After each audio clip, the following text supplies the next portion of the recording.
미국 경제가 호황이라는데 나만 못 느끼는 거냐, 왜 체감 경기가 개선되지 않는지에 대한 분석 기사입니다. 미국 경제가 사실 지표상으로는 호황을 이어가고 있지만 우리 일반 서민들이 느끼는 체감 경기는 여전히 개선되지 않고 있다. 어디서든 그런 질문을 받는 것 같아요. 이렇게 지표가 좋은 게 분명한데 뭐 예를 들어 GDP요, 뭐 성장세 계속 잘 유지하고 있고요. 또 일자리 수도요, 작년 말 기대 이상으로 성장했다라는 게 발표됐고, 또 근원 소비자 물가 지수라고 하죠. 이런 것들 지난 12월이었었나요? 6개월 만에 가장 낮은 증가세를 보이기도 했고요. 그만큼 인플레이션이 잡혔다라는 거고요. 또 주식시장의 랠리 뭐 말할 것도 없죠. 뭐 이른바 401k 백만장자 수는 기록적으로 역대급으로 올랐죠. 뿐만 아니라 뭐 S&P 500 지수라든가 이런 것도 계속해서 최고치를 경신하는 게 상황이잖아요. 그러면 결국 어느 모로 보나 미국 경제가 활활 타오르고 있다라고 보는 게 맞는데 왜 체감 경기는 이렇게 싸늘하냐라는 거죠. 그래서 물론 이런 평가도 있습니다. 우스갯소리로 주변에 어떤 사람을 봐도 내가 이 경제가 너무 좋아서 나는 너무 좋다라고 얘기하는 사람은 사실 없잖아요. 항상 앓는 소리 하는 거니까 뭐 그런 부분들을 감안한다 해도 이게 좀 다르다라는 그런 얘기죠. 체감하는 부분과는 많이 다르다. 그래서 기사가 이게 왜 그렇게 체감 경기와 괴리가 있을 수밖에 없는지를 분석한 내용이 있어서 한번 찾아봤습니다. 대표적인 어떤 생활 경제, 우리가 경제 활동을 하면서 우리가 체감하는 그 대상이 되는 것들이 그 이유일 텐데요. 하나하나 한번 볼게요. 인플레이션이요. 뭐 너무 당연한 얘기겠죠. 그간의 인플레이션이 워낙에 높다 보니 이게 나로 하여금 이 소비자 물가에 있어서 과거 대비 엄청나게 높아졌으니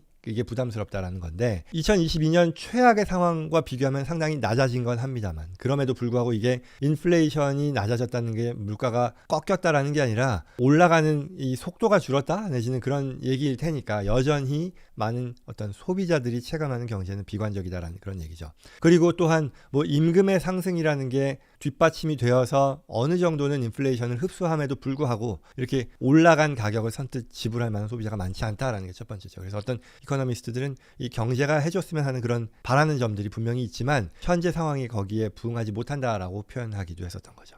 그 첫 번째 말하자면 좀 거시적인 겁니다만 어쨌거나 그런 내용이 있겠고, 두 번째는요, 소득 대비 주택 비용, 말하자면 모기지 페이먼트가 될 텐데요. 이게 가구 소득에서 차지하는 비율이 갈수록 높아지고 있다라고 얘기하네요. 결국 그게 체감하는 부담이 더 높아지는 그런 이유겠죠. 주택 가격의 급등세는 어느 정도 잠잠해졌지만 이 모기지 이자율이 계속 상승했기 때문일 텐데요. 그렇다고 오른 가격이 떨어지는 것은 아니고 그러면서 이자율이 급등하는 상황이다 보니 주택 비용이 치솟게 되는 것이고 이게 대다수의 미국의 가구 하우스홀드를 압박한다라는 거죠.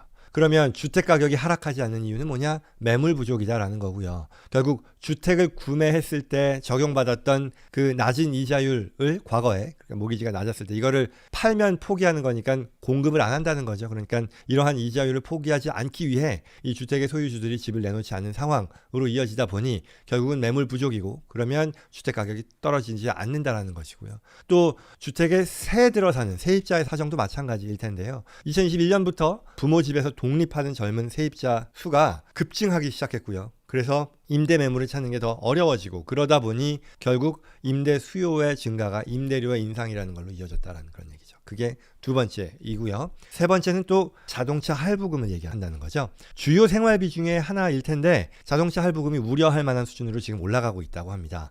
그래서 자동차 가격이 오르기 때문일 텐데 자동차 대출 규모도 커지는 것이고 할부금 상승도 뭐 연쇄적으로 올라가는 그런 상황이겠죠. 여기에 또 페드의 지속적인 기준금리가 인상이 되어 왔었잖아요, 과거에. 그래서 이제 보시면은 자동차 그 대출이요, 할부로 사는 데 있어서 제로 금리, 0% 이자율이라는 그런 광고는 사실 이제는 볼 수 없는 상황이잖아요. 그런 것들이 감안해야 되는 어떤 그 체감 지수를 높이는 체감 경기를 안 좋게 하는 그런 요인인데 신규 자동차 월 평균 할부금도요, 팬데믹 이전까지만 해도 대략 한 $550 선이었었다고 하는데요. 이게 앞서 말씀드린 것처럼 자동차 가격 급등하고요. 할부금 역시도 급등해서 22년 7월 기준으로요, $700를 넘어섰다고 하니까 뭐 40% 이상 올라간 거죠. 그 이후에도 계속 올라서 작년 말로는 이게 $763까지 올랐다고 하니까요. 굉장히 오른 거죠. 그리고 중고차의 경우도 마찬가지로 쭉 올랐다. 그게 세 번째 체감 경기를 안 좋게 하는 요인이다라고 얘기하고요. 네 번째로는 가계 대출을 얘기합니다. 경제가 순항하는 것과는 또 별개로 가계 대출은 치솟고 있다라는 거죠. 이게 하나의 뇌관이 될 것이다라는 얘기인데요. 작년 3, 4분기 말 기준으로 크레딧 카드 부채 규모가요. 그 전년 동기 대비 240억 달러나 늘어났다고 합니다. 그래서 이게 뭐 사상 최고치인데요. 모기지 대출 규모 역시도 뭐 12조 5천억 달러가 넘어서 사상 최고치. 결국 가계에서의 대출이 그만큼 늘어난 것이 대출 부담, 금리 부담, 어떤 이자 부담으로 이어진다는 거죠. 앞서 말씀드린 것처럼 임금도 올라간 부분은 있으나 이렇게 빠르게 올라가는 인플레이션 거기에 또 가계 대출의 증가 폭을 따라잡지 못한다는 거죠. 그래서 대출 연체 발생을 피하기 위해서 뭐 과거 대비 더 뭐 신중하게 할 수밖에 없는 거고 결국 그 말은 이게 가계 부채로 인해 더 위축되면서 동시에 저축, 투자, 또 필수 생활비 마련에도 어려움을 겪게 된다. 이런 악순환으로 이어진다는 얘기인 거죠. 그리고 다섯 번째로 이제 양육비를 얘기하네요. 식료품, 연료, 뭐 주요 항목의 가격들은 어느 정도 좀 안정이 되지만 공교롭게도 집값이 올라가는 것과 함께 맞물려서 양육비가 계속해서 오름세라고 합니다. 그래서 작년 12월이요. 기준으로 전년 대비 양육비의 상승폭이 6%라고 하니까 전반적인 인플레이션이 3%였었으니 2배에 달했다라고 하는 거죠. 특히 그러면 체감하는 이 젊은 부부들, 자녀가 있는 부부들이 체감하는 경기는 더 안 좋을 수밖에 없는 거잖아요. 이게 뭐 팬데믹 기간 동안에 여러 데이케어 센터들이 또 줄줄이 문을 닫기도 했었고요. 또 인건비 상승 아까 말씀드린 것처럼 동시에 또 인건비가 올라가니 그 이런 데이케어 센터의 비용도 높아지는 것이고 또 팬데믹 시기에 정부 지원금도 이제는 없잖아요. 고갈되니까 전체적인 양육비가 올라가고 그래서 이제 어린 가구를 둔 가정에는 이게 큰 부담으로 체감하게 된다는 그런 얘기였습니다. 그 밖에 다른 걸로 뭐 저축과 지출, 뭐 앞선 사유로 인해 이어지는 거겠습니다만 저축률도 팬데믹 때보다 낮아졌습니다. 이런 지원금이 없어졌기 때문이기도 할 텐데 이 저축률이 굉장히 낮아짐으로써 이 말은 또 우리가 세이빙 할 수 있는 금액이 부족하다는 것이기도 하고 또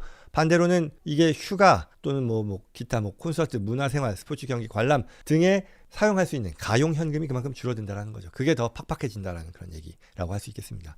그래서 이런 것들이 모여서 현재 지표상으로는 굉장히 뭐 나쁘지 않은 호황인 경제를 우리가 보고 있지만 실제 일반 생활인들, 미국에 생활하는 그런 생활인들이 느끼는 이 체감 경기는 고물가 스트레스로서 사라지지 않는 그런 상황이고 이걸 설명하는 그런 사유였다라고 얘기하네요. 그래서 경제 여러 부분들이 정상으로 돌아왔음에도 불구하고 일반 국민들이 체감하는 경기가 왜 개선되지 않는지에 대한 이유를 분석한 그런 기사 내용이었습니다.